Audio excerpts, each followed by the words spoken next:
Nanti yang di sini yang bagian lolos, yang lolos ini tentunya aman ya, akan mengisi kekosongan formasi pada sekolah yang dilamar. Sementara yang tidak lolos, ini nanti bagaimana teman-teman kebijakan berikutnya?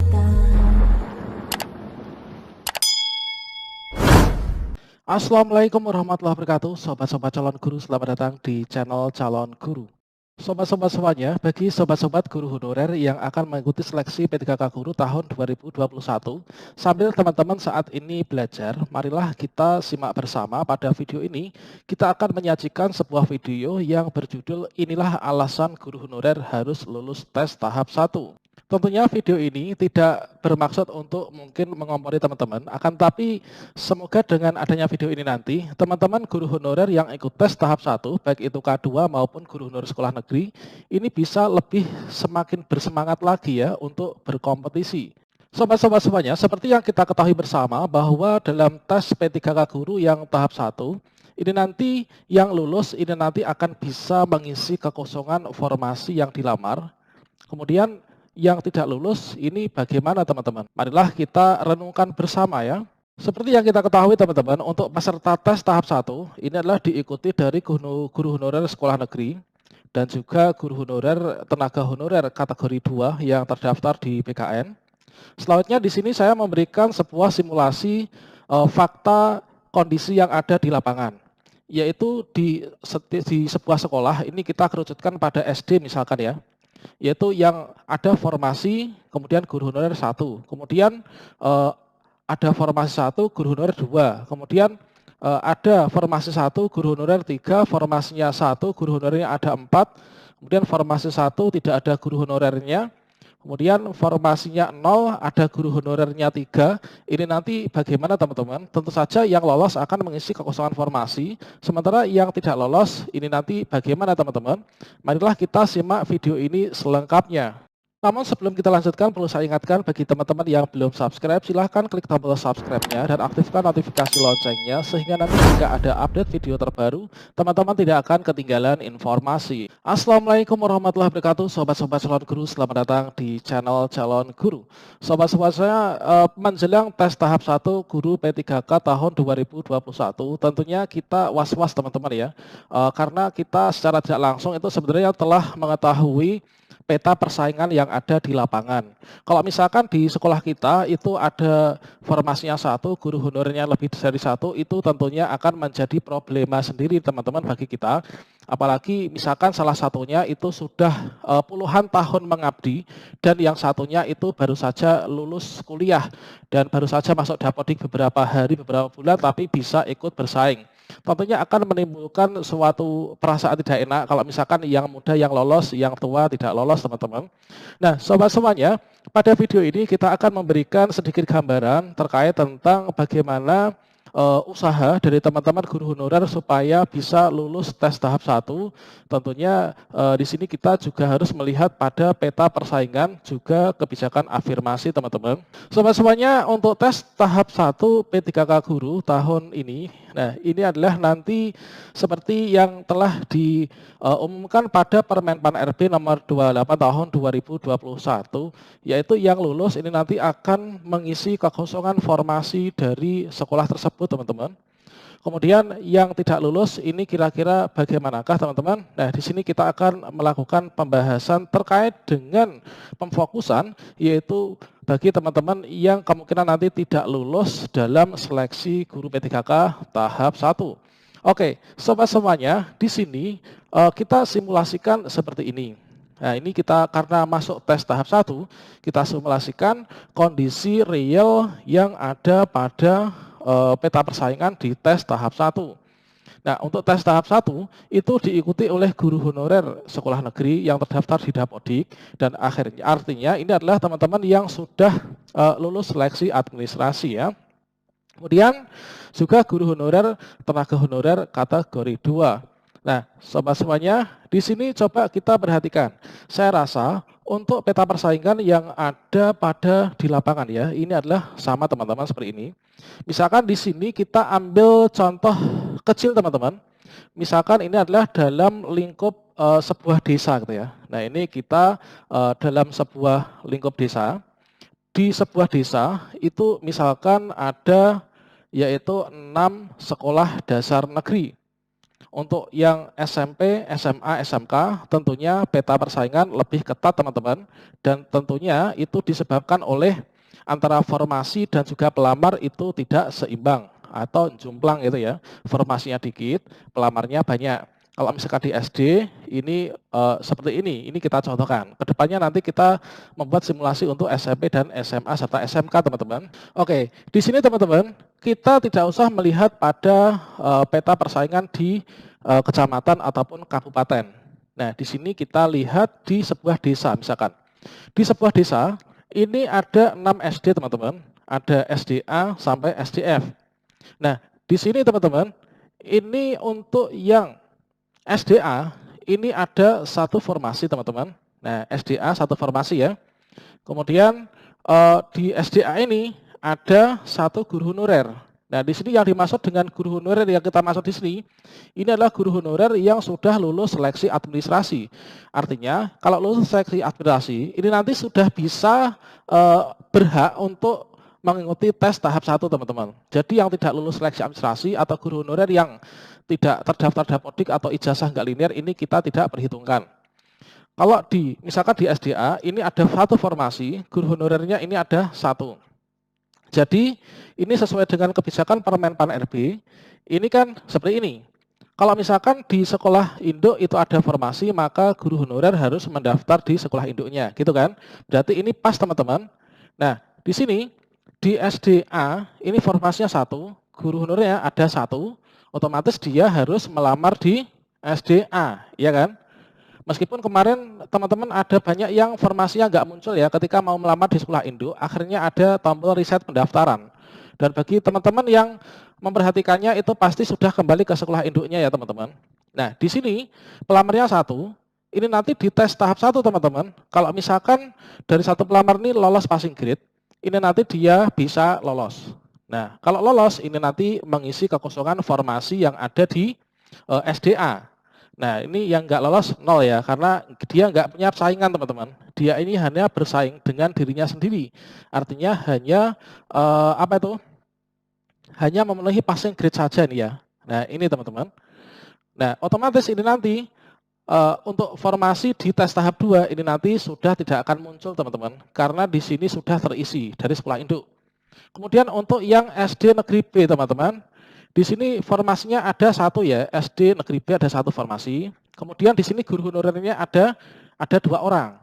Nah, karena satu formasi ini nanti otomatis yang mengisi kekosongan formasi ini hanya satu teman-teman. Nah, di sini guru honorer ini ada 2, otomatis dia nanti pelamarnya di situ juga ada 2. Dikarenakan menurut Permenpan RB, meskipun formasi hanya satu, guru honorer lebih dari satu, itu wajib semua mendaftar di sekolah induknya. Itu ya. Kemudian ini nanti yang lolos ini hanya satu ya. Nah, yang lolos satu, sementara pasti yang satu nggak lolos teman-teman. Kemudian terkait dengan penghitungan nilai yang lolos bagaimana, kalau nilainya sama gimana, ini silahkan simak video saya sebelumnya.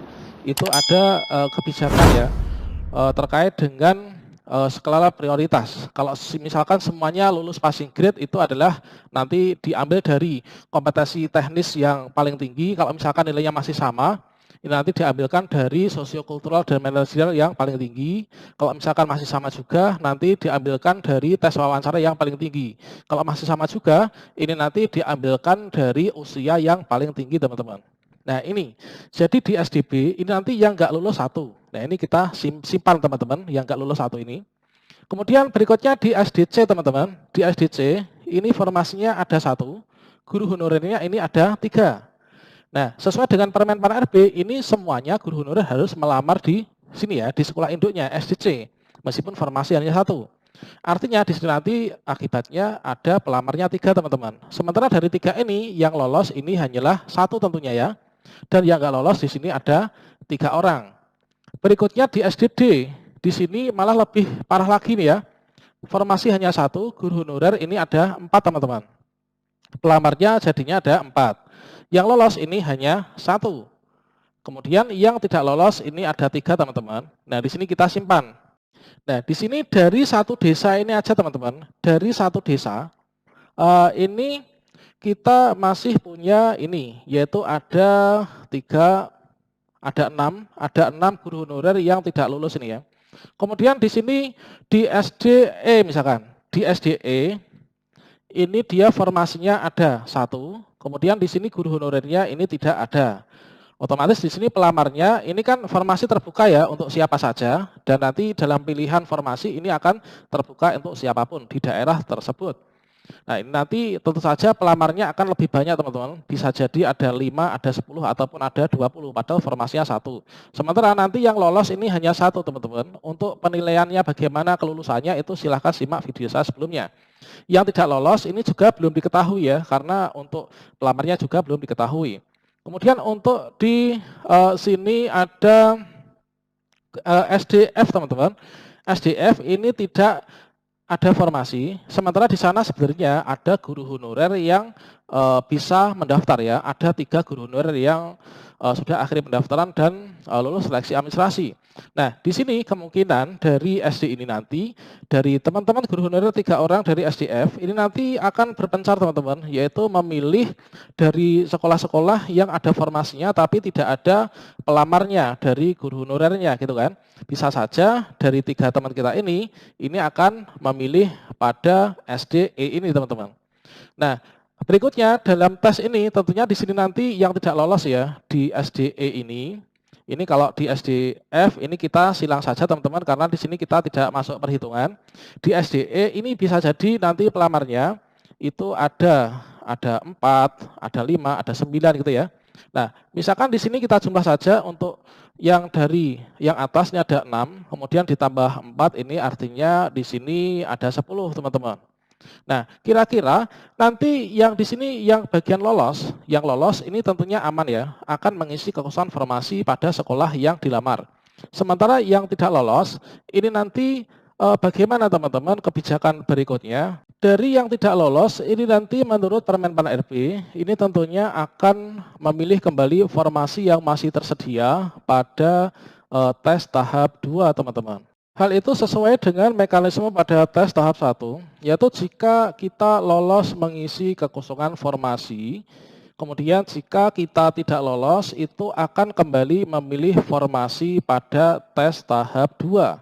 Nah, di sini sangat jelas jika tidak lolos di tes tahap 1 akan memilih kembali formasi di tes tahap 2 teman-teman.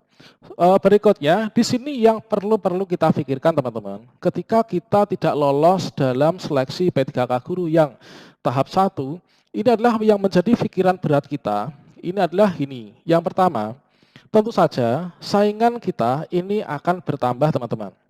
Dikarenakan pada tes tahap 2, itu nanti yang menjadi peserta, itu adalah berasal dari guru honor dan K2 dari sekolah lain yang tidak lulus pada tes tahap 1.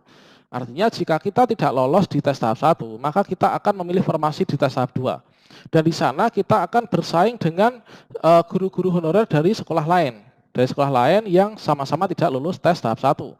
Atau kalau misalkan di sekolah yang kita lamar, itu nanti di sana sudah terisi, ada yang PG di tes tahap 1-nya, maka sudah nggak akan kebuka lagi ya di pemilihan formasi yang tes tahap 2 di sistem. Kemudian jika kita juga akan bersaing dengan guru sekolah swasta teman-teman. Nah, guru sekolah swasta dan juga lulusan PPG.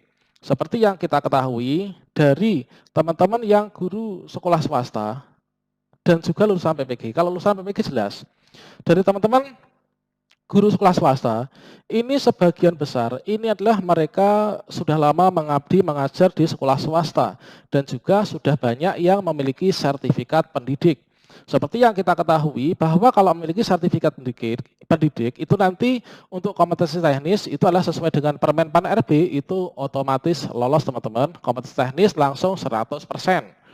Begitu juga dengan teman-teman yang lulusan PPG ya. Nah, lulusan PPG itu juga seperti itu, ada sertifikat pendidik. Belum lagi kalau saingan kita dari sekolah swasta ini dia bukan hanya punya serdik teman-teman. Akan tapi usianya itu lebih dari 35. Atau mungkin dia ini dia itu misalkan disabilitas. Tentunya dari semua afirmasi itu akan mengumpul teman-teman, yaitu akan diakumulasikan ya. Nah, Belum lagi kita harus berpikir tentang kira-kira masih berapakah jumlah formasi yang masih kosong. Ketika kita memilih formasi kembali pada tes tahap 2, teman-teman.